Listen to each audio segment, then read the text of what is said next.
Welcome to our trade pending customer training webinar. This edition is called Waffles and Wisdom.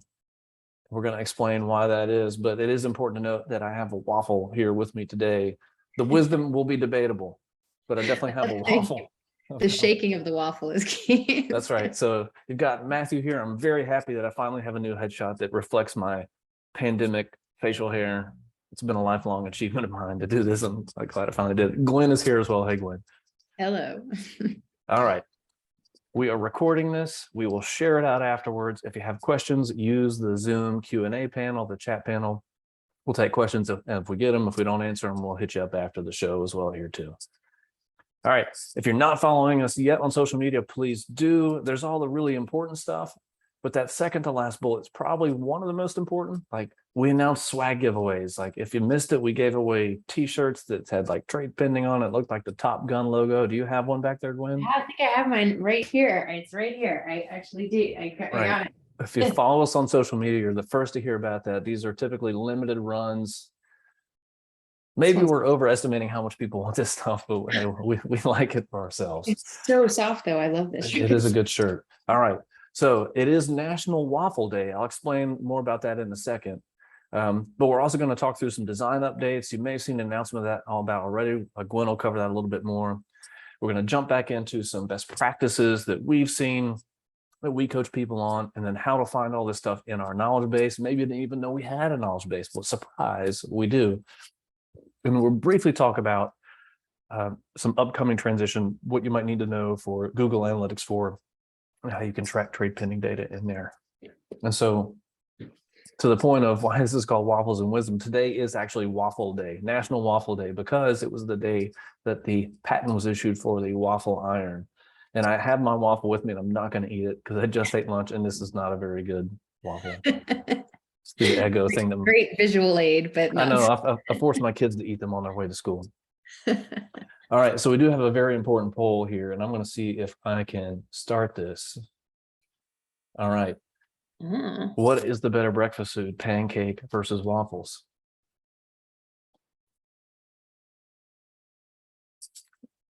Oh, waffles taking an early lead here. Wow, waffles coming out strong, pancakes making a late run at it. We'll give it another like 10 seconds.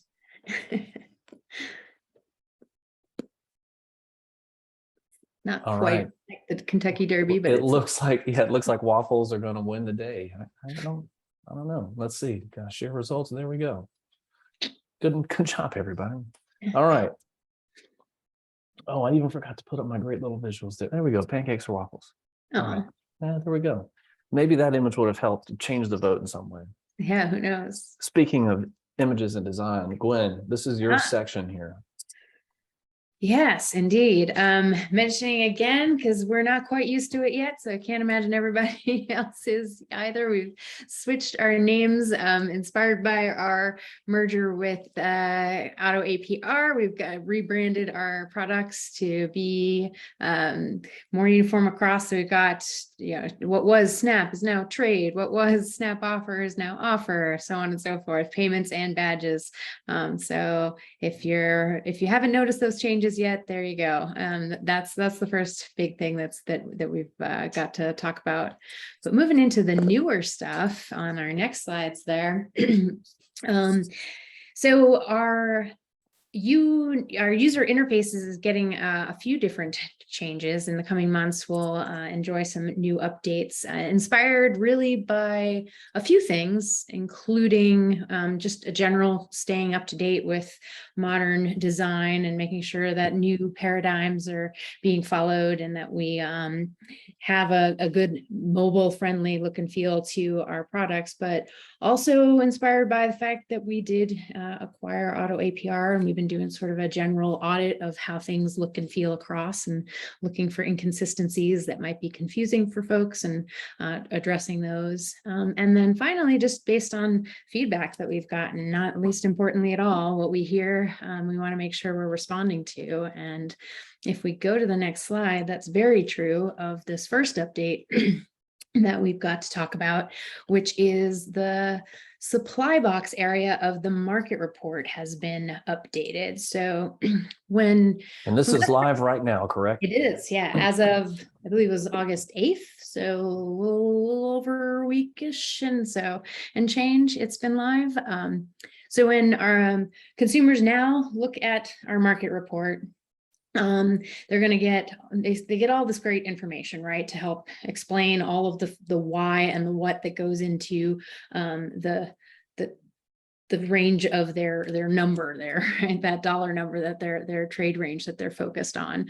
So we have all this great data to give our dealers good talking points to have meaningful conversations with consumers about what their trade range actually is. So this gives that transparency, that provides those good talk tracks. And we updated the supply box so that it now is looking at, instead of just a map that sort of plots where there's other vehicles similar to that, customers in the area, thanks Matthew, will now have this look at sort of the 90-day trends of whether supply is up or down, which gives a variety of different talking points for our dealers to engage our consumers about what their vehicle might actually be worth in this nice way that's depersonalizes whether or not you've taken good care of your car or not. It's so much more about what's happening in the market, and we can talk about those in interesting ways that get the wheel greased before the consumer is even in the showroom with you. So yeah, we're this really approach excited is about that. super simple. It's all right, supply is either up or down. You don't have to think about dots on a map or charts or graphs. It's like, is there more or is there less? And then we can talk through some talk tracks on how you think about approaching that with a consumer, whether you're talking to them on the phone or they're in the store. Exactly. Yep. It opens up lots of different ways to have those conversations. And that your next slide there, I think, actually points out that we have deeper dives into all of this information. So if you're looking for more specific talking points, there is also a KB article out there, but you got like this nice little one sheet PDF that goes through all of the market report and how to speak to the different parts of it. It's really helpful. If you haven't taken a look at that, you oughta. And we also have a little 3-minute video put together that will help you walk through that as well. So great resources to help support you in using the market report in general, and in this update included. So that's super exciting. We're really happy about that. It's taken a while to get that change to come to fruition. Speaking of changes that take a while to get to fruition, we've got the next one coming up. We've talked about this a couple times, but you're going to start actually seeing these changes coming to light. We've got sort of the first test sample of these changes on a small handful of dealers already on badges. So our badges have gotten a nice little new coat of paint, and the changes aren't so jarring that they should be very dramatic to you. It's not, the functionality is all the same. You have the same ability to customize with colors and fonts. In fact, some of that customization will be easier for us to support with this new way of having it implemented. So looking forward to getting that rolled out in completion. So more to come on that in the coming weeks. So stay tuned. So the part that is out there for a small handful of folks now and will be wider adopted in the coming weeks is the actual pop-up report, the little modal that pops up. So that's, if you'll start to see glimpses of the new design there, and then we'll be rolling it out in other places as well in the coming weeks. So more to come on that. Wonderful. Thank you, Gwen. All right, so shifting gears here, we're going to talk about best practices for lead follow-up. And there's really two buckets that we're talking about here. The first is, have you gotten a trade-in valuation on your vehicle, either through Trade Plus, or Offer? And this is going to sound repetitive, and some folks are going to be preaching to the choir, and others it's great reinforcement. There's really basically three kind of things here that are at the high level. The first one, read the lead. We're going to walk you through how to do that again. Call, text, email, right? You have to hit people with multiple touch points, and then you just don't make that an isolated incident. You very much follow up regularly. You put them on a cadence. Many CRMs can handle this. There's sales automation tools that handle this. And internally, our sales team uses Sales Loft for this type of thing, so that you know that you have to reach people or touch them 7, 8, 9, 10 times before you can get a response if they're not responding right away. And then when it comes to actually addressing these things, I'm going to walk you through some examples here. The first thing you want to do is ask people about themselves. People love talking about themselves, and they're going to love talking about their vehicles too, more so than you trying to tell them that you have a car you want them to buy, right? So ask them about their trade. The question that I absolutely love is, I see they're looking to trade in XYZ car. What's going on? That open-ended question just opens up the floodgates. It's almost a magical question to ask because you're not intimating anything, one positive or negative, just ask them what's happening, and people are going to tell you. And then when you're looking at, and we're talking about reading the lead, then you're looking at the report, what the data is behind the vehicle and where it is in the market. And we'll walk through this. And then something I learned very early on in my sales career, before I was a marketer, I was a salesperson. Stop when you hear yes. Set that appointment, book, and move on. All right, let's see if I can toggle over and make this thing here work. All right, Gwen, are you seeing my other screen right now? I am successfully seeing trade All right. website lead. So we certainly understand that not everybody is going to log into the TradePending app to read the lead. You don't have to do that. This information also, or the link to their market report, also populates into your CRM. So you've got it there with that lead record. In here, though, I'm in the app. You can see this. If I just click on market report here, here's where it takes me. And we're looking at basically 3 primary components here. Maybe even 4. The first one, the basic one, is just like, here's the information. When was the report won? What was the value, etc. But then you can see here, I went through the offer process to get a single price offer. Knowing the answers to these questions, this stuff is absolutely phenomenal to have ready to go. Hey, tell me about this. It's been running great, no issues, fantastic. Like, you rated this an 8. Why is it not a 10? Right? There's just so many talking points that you can pull from these things. Right. The next bucket down here is this VDP tracking history. So when a person completes the trade-in form and they get their value, they get their market report, we can then say, yep, here are the other vehicles that this person looked on your website. This is a feature of Trade Plus. Mm-hmm. And I love this because you can see, are they looking at a particular price range? Are they looking at a particular make or model? Right. So what you can say is like, hey, we see, are you interested in SUVs right now? They're doing really well. We've actually got some new supply in on some used cars. What you're not going to say is, hey, are you interested in a 2017 Honda Santa Fe SC? Right? Because that's just weird. Don't do that. Use this at the high level. So that's if we're counting buckets here, 1, 2, 3, we're on number 4. And so then the 4th here is the market report. Right. And it's all stretched out. I have a very big screen here. And so here's where you have things like supply and demand. And again, you want to use this information to your advantage. If supply is down, that's a great talking point right there. Hey, we're actually seeing fewer of these vehicles in the market. We'd like to take a look at it. We'd like to have this come. Can you bring it in? And this is again after you've asked them about the vehicle they're trading in. Like, you're not leading with this stuff, right? Get them to talk about it. And then you can say, let's look at your market report. You see this here, supply is down. Well, if supply is up, then that's another conversation, one that can actually be great to have as you get farther down that sales cycle. You can see here on the market report, supply is up. That means there's more of these cars in the market. That's going to be a little bit longer to sell for us. So that impacts the price that we can pay for you.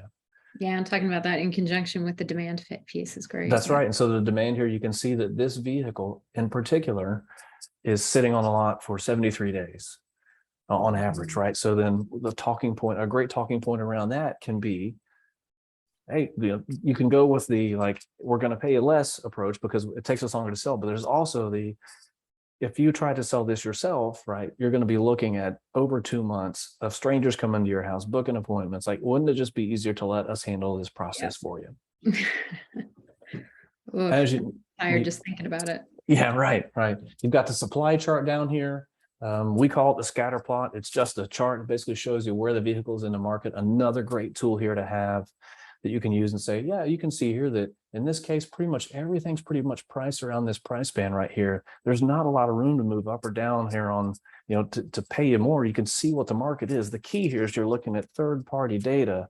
It's independent data to justify the values of the price that you have. It really takes a lot of the emotion out of it. Mm-hmm.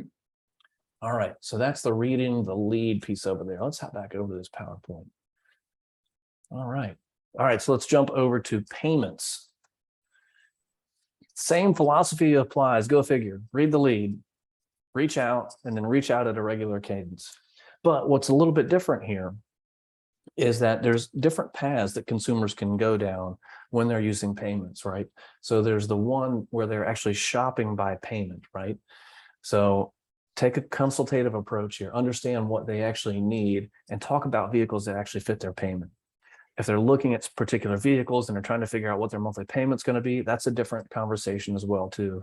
And of course, if they're using that schedule to test drive feature, like that's absolutely fantastic. You're calling, you're speaking with them, like wonderful. We can't wait to see you. By the way, we've got an opening. It's a couple days early. Do you want to make that? We can get it in. That, you know, you have an ability there to speed up that sales cycle with that conversation. So let's hop over and look at a couple of these here. So this is inside the payments user interface here. What is really great about this is you can do some filtering. Like, are you looking at the reveal feature of payments, which actually reveals the buying power, the monthly payment there. Payment Explorer is the ability, you know, to shop by monthly payment, so your inventory by monthly payment, and then to show me the test drive leads, like the people who are scheduling test drives. So it allows you to focus in pretty quick on things that may be more important to you. If I look at an example here, you can see that this person is essentially trying to figure out, well, what the heck is my monthly payment on this car going to be? They put in that they can put in a down payment. They estimated their credit score. Looks like they have a trade-in as well too. So now you've got an inventory sourcing opportunity. Here's their monthly payment, right? So now your team is armed with a ton of great information about how to speak to this person. Hey, thanks for submitting this. We've got your payment certificate here. We can see you're thinking about this month payment. Are you stuck on this 22 Nissan Pathfinder? Are you looking for something else? How can we help you? Talk to me about your trade and what are you trying to do there? Well, what's going on, right? A ton of options there. In this case, this is an example of somebody who is shopping inventory by monthly payment. So they're saying, yep, I'd like to be able to pay $500 a month. This, based upon this loan term here, this is my buying power. So now, before you even hop on that call, know what inventory you have to put in front of them, right? It just makes things a lot easier, a lot cleaner. You're going to have a better conversation. Absolutely, yeah. And then this last one here, pretty straightforward. It's a test drive appointment. They've scheduled a test drive for them. Call them up. You see them what time they have it booked for. Confirm the appointment. Ask them if there's anything they need. Are they looking at trading in? You've got more opportunity here, and you can look to potentially even speed up that appointment if you have earlier times available. Back we go. So we have some of this consolidated on this one sheet right here, this little PDF that we have. You can print this page. There's the link to it in the knowledge base, which is a great segue to finding things in our knowledge base. We have recently moved this over to a different provider. Things look a little bit different. The easiest way to access our knowledge base, support.tradepending.com. We've got things grouped there. You can certainly search for things. We'll talk for that in a second. Option 2 is if you are inside the TradePending app and you click on this little question mark right down here, it takes you, there's another link to it there. There's some other links right there that go right to some of the more popular topics. This is a great one right here, trade best practices, a ton of articles on inventory sourcing ideas, email templates, phone scripts, a lot of stuff that you can access there. And probably the best way to find stuff in here is just to search for it. If you search for best practices, you get all these articles and webinars on best practices. If you search for service, you're going to get things like how to source more inventory from your service lane. There's just a ton of great data in there. And if you are looking for something and you can't find it, email me. We will get it in there for you.